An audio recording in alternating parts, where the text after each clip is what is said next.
Hello and welcome to Top Story.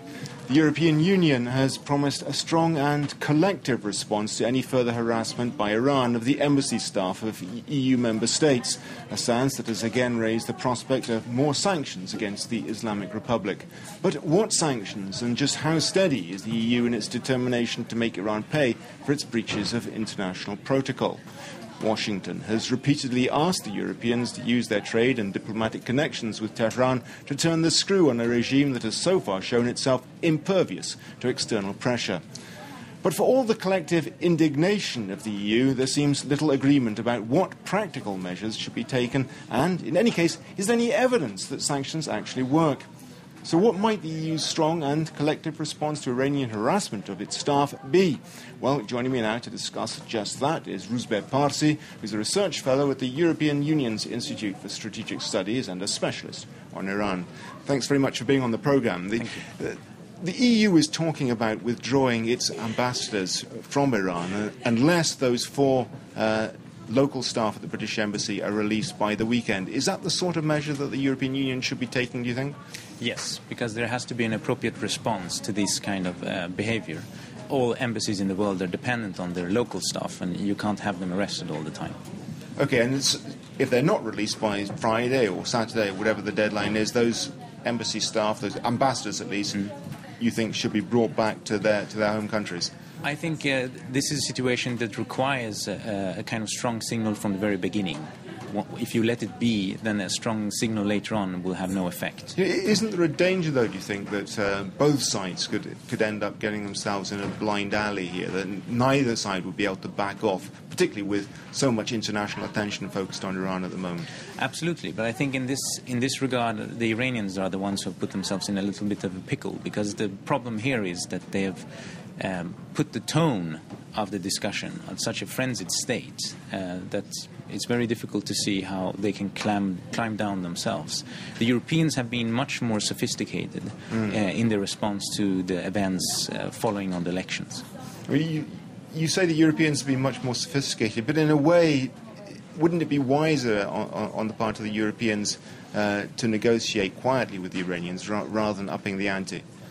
True, but the problem at the moment is that the Iranian government has gone out of its way in order to provoke just about everyone outside with rather wild claims of grand conspiracies. And in a sense, it's more vintage 1980 or 81 kind of discussion than anything that would look like a professional diplomatic exchange. I mean, isn't the problem, too, that if you go down this line, that you're cutting off your avenues for negotiation in the future at a critical time when you need to be talking to Iran? Definitely, but I think there is a difference here between the strategic mid-term and the short-term tactical events. And I think on the short term at the moment there has to be a kind of signal that this is not acceptable. But in the long run, both the US and the EU knows that they have to have a working relationship with Iran. And I think the Iranians know that too as well. And Iran, of course, has quite a long track record on embassies, doesn't it?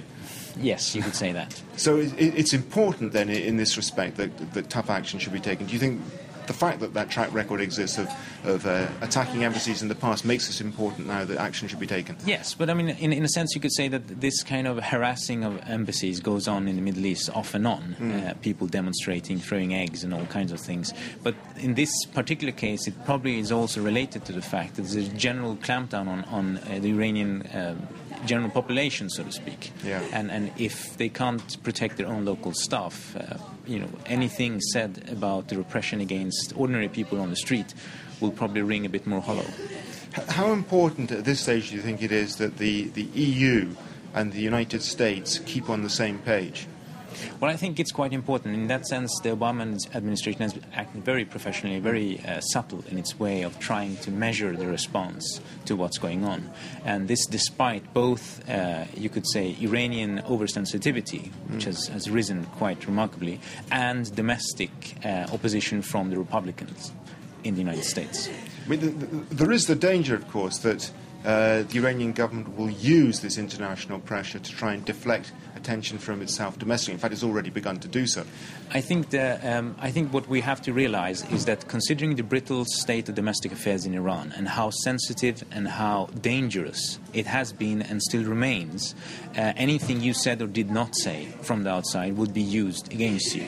So in that sense, there is no point in trying to measure it in regard to how will they react rhetorically, because the rhetoric will remain on this high-pitched note. So instead, it's more a question of, how far do you want to go? I suppose one of the big questions for the international community as they weigh what their options are and how they should respond to what's going on in Iran is whether they should make an absolute direct link between the clampdown on the demonstrations and Iran's nuclear program. What's your feeling on that? Well, my personal opinion would be that that's a dead end, because the nuclear issue, in a sense, has a life of its own. It's not related to everything else going on. And there would probably have been, had Mousavi been allowed to win, or however we should put it, some kind of continuity on the nuclear issue. So that's not really a deal breaker, so to speak, domestically in Iran. Okay, what about going beyond this stage? So the ambassadors are withdrawn at the weekend. The Iranians don't release the embassy staff, which is quite possible. Where does the EU, and for that matter the United States, go beyond that? That's a good question. I'm not sure there are that many avenues left to explore. And as far as sanctions are concerned, which is something that people always automatically clamor for, I very much doubt that they can have any real effect. Because sanctions in general are a very blunt instrument. And usually it hits the one you're not going after. But the Americans, certainly in the past in particular, have been talking about the Europeans using their sanctions, and particularly their diplomatic and trade clout. Germany in particular, of course, has strong trading relations with Iran. France less so. Do you think it's possible that the EU can coordinate its position if they do decide to go on the issue of sanctions and act in such a way that they might really be able to hurt the Iranian government? Well, leaving aside the effectiveness of sanctions as such, I would say that if the situation in Iran does not resolve itself and become more peaceful, if what we see now is, so to speak, only the beginning of a general clampdown on how things are run in Iran, then that will probably prompt the different European countries, regardless of their original position, to coordinate more effectively. They will have great difficulty not to do. So in these circumstances in which both sides seem to have been caught themselves in it, as I was saying earlier on, in a bit of a blind alley, what is the best way forward? How do they continue to engage with the Iranian government without appearing to concede to them? That's a very good question. I would say that the one thing we have to keep in mind here is that we have to also let things play out.